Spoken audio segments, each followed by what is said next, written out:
Minister, I'm very proud of the 350 to 400 police who were on duty today who responded to such a large crowd of self-entitled people.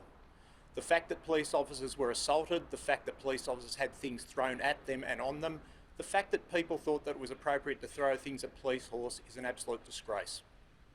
As the Minister has announced, Strike Force season has commenced. The work for us starts now. 57 people have been arrested so far today. It is completely unacceptable behaviour.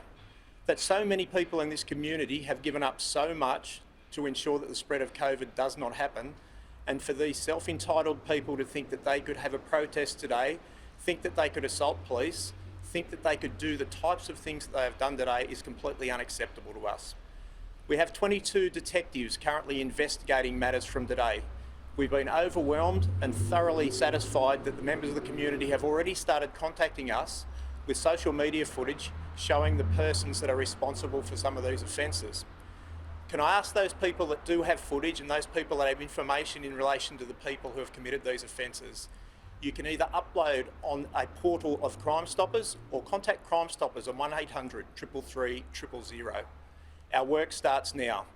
Anyone who thinks they can get away with the type of actions we saw today will be chased by the law to the full extent of the law. Thank you. Minister, is there a disconnect between the government and thousands of its citizens? What's going on? Well, the only thing I saw today was in a city of 8 million people, 3,500 people decided that they knew the law but were going to flout it. So no, I don't. Anybody who says that they don't understand the laws came from Mars in a bubble, because right now these laws have been with us for a month. They know the rules. They were flouting the rules. They were boasting about the fact that the rules didn't apply to them. So there is no excuse for ignorance of the law at the moment. There is no excuse for infecting your family and friends with COVID-19, given that health advice is so tight. Well, why do they have that idea to go out and protest? They're clearly, they don't care. They don't care. That's quite right. And they're the sort of people that are going to prolong this lockdown. And I can assure you, when we start identifying them, I reckon their own communities are going to be pretty cranky with them as well. So they don't have to worry about the New South Wales Police. If we have to continue this lockdown, I have no doubt that anybody that's been identified with today's events will certainly receive some very choice words from their own friends and family. Commissioner, I'm just interested to know where this anger had come from. Is this something that had been bubbling away under the surface, or were you guys caught up by surprise at the numbers that turned out today? We certainly knew that there was a planned but unauthorised protest scheduled for today. We had a significant police presence. Obviously, in these types of protests, it's not just genuine people who think that they have a cause that they wish to speak about. These types of protests actually get agitators from a range of society to come to them. The fact that so many people thought that violence was appropriate probably indicates that the type of people who joined this protest today were not here for any genuine protest about COVID. Because you would support a peaceful protest, as with the Minister.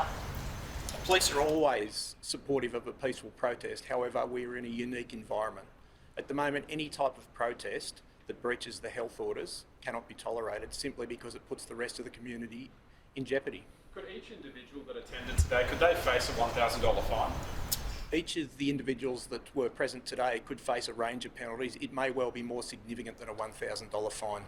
We've already arrested and we will put people before the court, and as I said, Strike Force seasoned, we'll continue to investigate and where appropriate put people before the court. The penalty could be more significant. Are you able to shed more light on the officers that were injured or assaulted today? It's still very early, so I can't tell you the nature of those injuries. What I would say is we've still got a lot of very brave police out there who are still returning here. We will obviously give them all the support that they required. Our initial reports are that officers aren't significantly injured, but looking at some of the footage that I've seen, that was more for luck than for any planning. So can I just commend those officers for their bravery, and again, say to those people who think that was appropriate, we will continue to investigate and put you before the court. Are you concerned that people are coming out of those strict lockdown suburbs? I'm concerned that people would think that it was appropriate to congregate at all. The Premier and the government have been very clear, the Chief Health Officer has been very clear. This is not a time for people to be out of their homes. Coming out for this purpose, this type of dissidence, only spreads virus and only ensures that the rest of the community who continue to do such a great job are put at jeopardy of coming out of lockdown. Of the people who you did arrest, do you know where they came from? It's too early for that. Obviously, with 57 people arrested, they will come from a variety of areas. That is something we work closely with health just to make sure that we can minimise any potential spread that comes out of today's incident. Were anyone wearing masks, or were they arrested because of the violence? Was anyone wearing masks? There was a mix. There were certainly some masks worn in there, but obviously that doesn't excuse the behaviour. And as you've heard from the Chief Health Officer, a mask is not a 100% guarantee the virus can't spread. The fact that there were so many people so close together is obviously of great concern.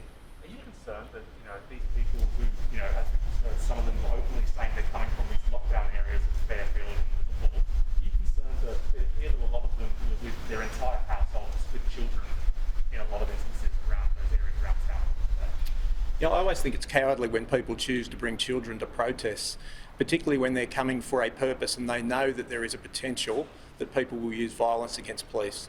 Protests are not a place for children to be at any time. Obviously, I'm concerned with where these people have come from. It's very early and we'll work closely with health authorities to ensure that we know where these people come from and ensure that we can do what we can to stop the spread of the virus.